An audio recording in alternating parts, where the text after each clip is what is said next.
Bonjour et bienvenue dans cette nouvelle vidéo. Aujourd'hui, nous allons voir comment identifier notre propre communication verbale et non verbale, puisqu'elle dicte nos relations avec les autres, que ce soit dans notre milieu personnel ou professionnel. À tout de suite.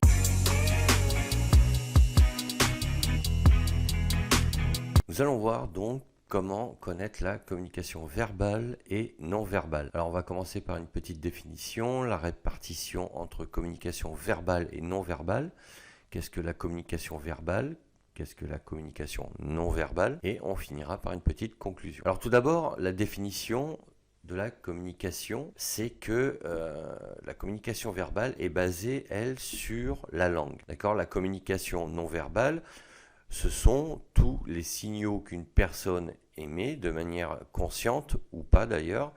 Ça peut être par des gestuels ou par des mimiques. Alors la répartition entre les deux, c'est que la communication verbale est constituée, représente 7% de l'ensemble de la communication. 38% de la communication est vocale, c'est-à-dire à travers l'intonation et le son de la voix. Et 55% de la communication est visuelle, c'est-à-dire expression du visage et du langage corporel. Alors, ce qu'il faut savoir, c'est que ces ratios-là sont issus d'études publiées en 1967 donc par Albert Mehrabian, qui était un psychologue et professeur de psychologie à l'université de Californie. Alors, cette étude est célèbre et empirique, puisqu'elle a été testée, validée. Et aujourd'hui, ces ratios-là s'appliquent toujours, et c'est ce que l'on apprend dans les cours de communication.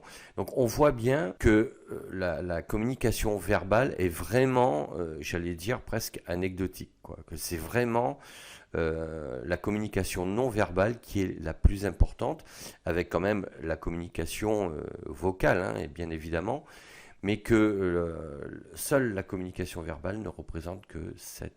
Alors la communication verbale, qu'est-ce que c'est? Ce sont les mots utilisés qui ont forcément un sens et donc ne sont pas neutres. D'accord? Puisque quand vous utilisez des mots, vous traduisez, si vous voulez, une pensée.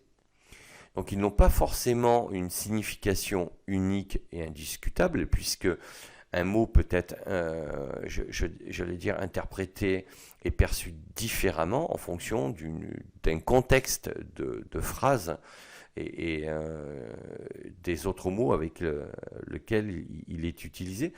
Mais voilà, les mots constituent la principale donnée de la communication verbale. Et les mots prêtent à plusieurs significations et interprétations, forcément. Ensuite, la communication verbale, toujours, est constituée de ce que l'on appelle le registre verbal. D'accord? Si nous parlons la même langue, nous ne parlons pas tous le même langage.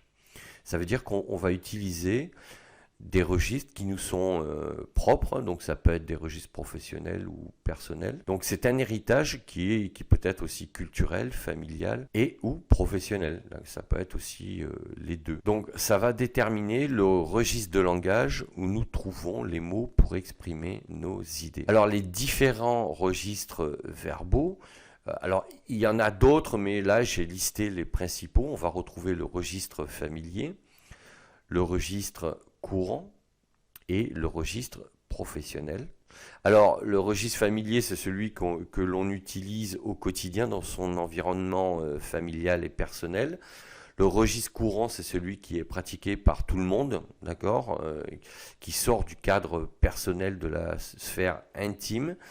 Donc, ça veut dire que c'est un langage avec lequel on fait un peu plus attention lorsqu'on est en extérieur. On va essayer de lisser son langage par rapport à l'ensemble des personnes que l'on croise, alors que le registre familier, c'est un langage que l'on va plus utiliser dans un cercle restreint.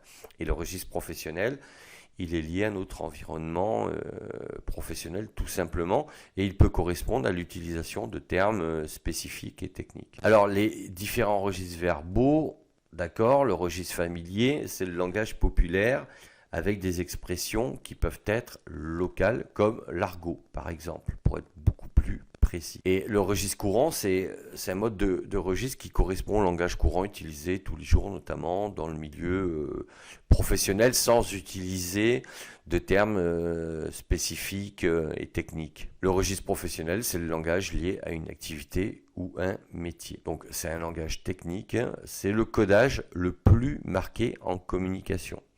Donc quand vous utilisez ce codage-là, il faut s'assurer qu'en face de vous, vous avez quelqu'un qui a le même code si vous souhaitez être bien compris.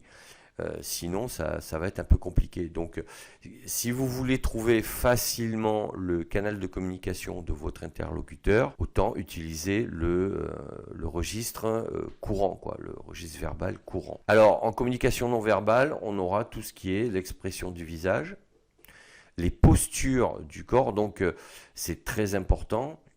C'est le langage corporel. Donc, la manière dont vous vous tenez en dit long sur votre communication et qui vous êtes.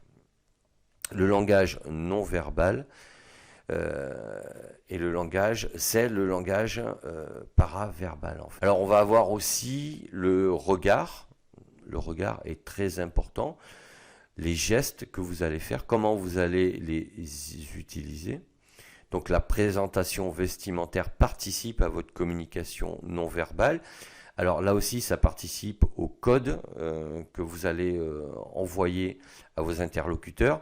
Et après, ça dépendra aussi de leur perception de votre code vestimentaire. Si vous arrivez en costume cravate sur la plage, il n'y a pas de souci à la base, mais bon, les gens vont être un peu surpris. Donc c'est un exemple un peu caricatural, mais c'est pour marquer le trait sur cet exemple. Donc ensuite, vous allez avoir le visage de manière générale. Et le son et l'intonation de la voix, là aussi, sont très importants et participent à votre communication non verbale. En conclusion, si on reprend donc la répartition des 3 critères, on va avoir la communication verbale qui représente que 7% de l'impact qu'elle a sur la perception des autres par rapport à l'utilisation d'un schéma de communication, alors que la communication vocale va représenter 38% et la communication visuelle 55%.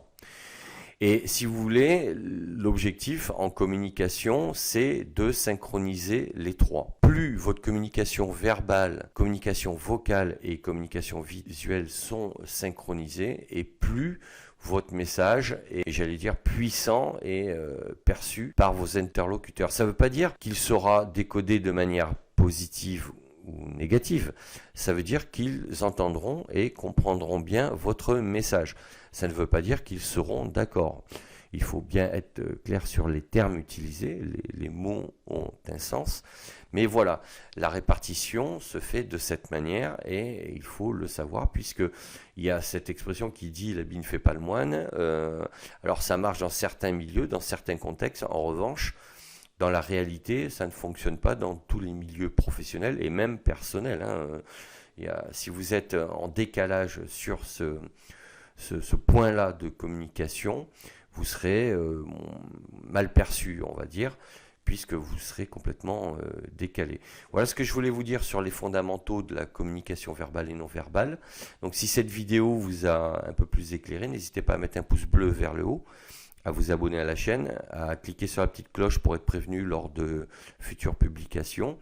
Et sachez que vous pouvez télécharger gratuitement mes 2 e-books, Transformer sa vie pour trouver sa voie et Accomplissez-vous. Je vous mets les liens dans la description. Et si vous souhaitez aller plus loin, vous pouvez commander mon livre Développement personnel, les 3 piliers directement donc sur le site d'Amazon. Je vous dis à bientôt pour d'autres sujets. D'ici là, portez-vous bien. Ciao, ciao.